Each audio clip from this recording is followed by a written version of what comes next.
That about wraps it up for today. I was really hoping to go over retirement planning, but since we're out of time, I won't be able to cover it. I do have good news though. There's a great website, My Army Benefits, covers everything you need to know about reserve component retirements and survivor benefits. Google it, it's a great place to go. Okay, I'll stick around if you have any questions, and otherwise, thank you very much for your attention and have a great day. Thank you.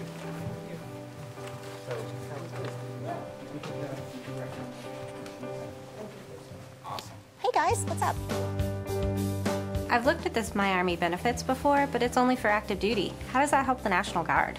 Not anymore. That's all changed. My Army Benefits is now for reserve component soldiers as well. They have all the information you'll need. Retirement calculators, survivor benefit calculators, the whole 9 yards. How do I estimate my retirement pay in 10 years? Good question. Yeah, I've already got my 20-year letter. How do I know how much money I'm going to But I need to know, is it worth making E7? Okay, all right, guys, I got it. Let's go through the reserve component calculator together. I'm gonna first log in to My Army Benefits. Then we're gonna go to the retirement calculator. And now I'm gonna log in. The reason we log in is because it pulls your personal information from the databases. It even pulls your information from DEERS on your dependents. It lists all your stuff automatically. Yeah, including your PEBD, date of birth, date of rank, previous rank. What if some of the data is wrong?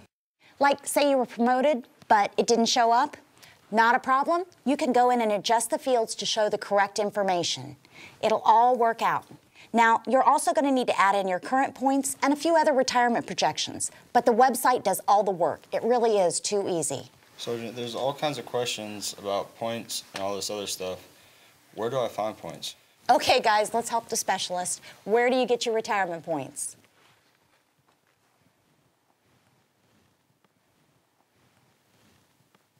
Oh my. Okay, retirement points. Those things we earn at drill weekend and IDT.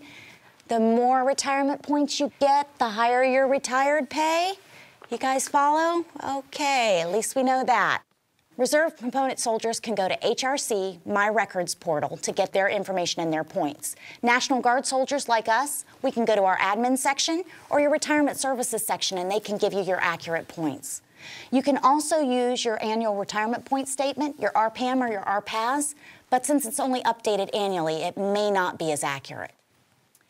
Now we're going to fill in some future projections for your retirement. This is where your what-if scenario would come in, Mr. Impatient. So you could enter future rank that you wanted to be, or if you wanted to stay longer, or even both. Including my 8 years active duty service? Absolutely. Or my cousin who is planning to leave the active duty and going into the reserves? Yes, both.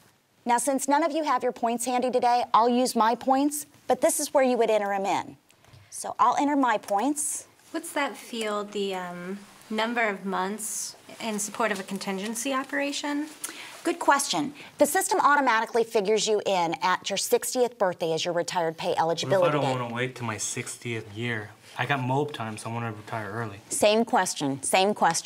Now, if you have mobilization time since 2008, the system automatically takes that into account. You enter the number of months served under a contingency operation, and the system will subtract 90 days for every 3 months served. Then it'll give you your new retired pay eligibility date, or RPED. Pretty cool, huh? Now we're going to put in the number of years that I plan to stay on in the National Guard, and also any more years that I think I might be mobilized. Isn't this just a guess, though? Absolutely, but it's an educated guess, just like knowing when you're going to be promoted or when you want to retire. So the next thing we need to look at is if you're going to do any extended active duty or any extended schools. You want to make sure you enter those. On my part, I know I need to go to ANOC, and I really want to go to Sergeant's Major Academy. So I'm going to put another 400 points in to estimate for those. Now is the fun part. This is where you get to put your dream on. You guys get to decide what rank you think you're going to retire at and what grade or time and grade. Then the system automatically looks at the regulations and the rules and determines if you have enough time and grade from that projection to actually retire at that grade. So me, I want to be a Sergeant Major. I know there's a 2-year time and grade, so I can project a date of rank of 2017.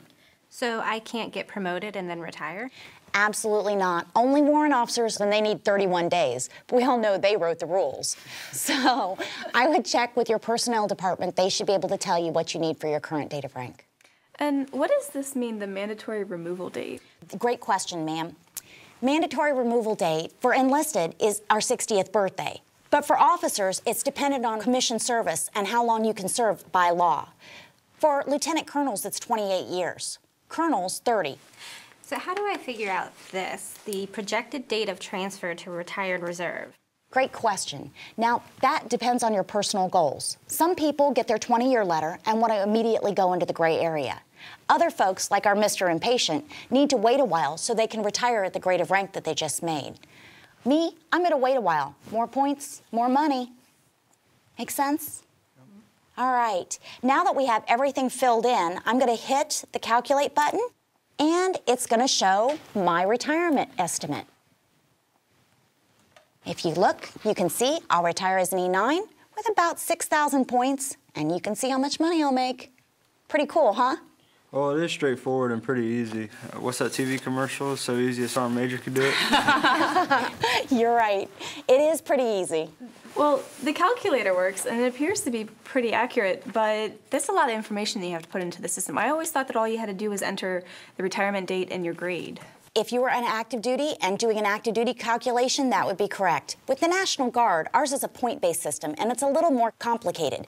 But that's why we have the website, and if you have questions as you're going along, you can call the benefits counselors listed here or check with your retirement services office, and they can give you some assistance. All right, guys, bottom line, this is your career, your retirement. Make sure you know this information. You guys got it? Yep. Awesome. My Army Benefits website is great, and it will lead you through your benefits, both federal and state. Over 150 different things they have listed that you can go and look at with your family. So make sure you get out and use this website, okay? All right. Now, if there's no more questions, I think I'm going to go grab some lunch before the next class. Okay? right. You guys in? Let's go. Thanks, All right. Save some for me.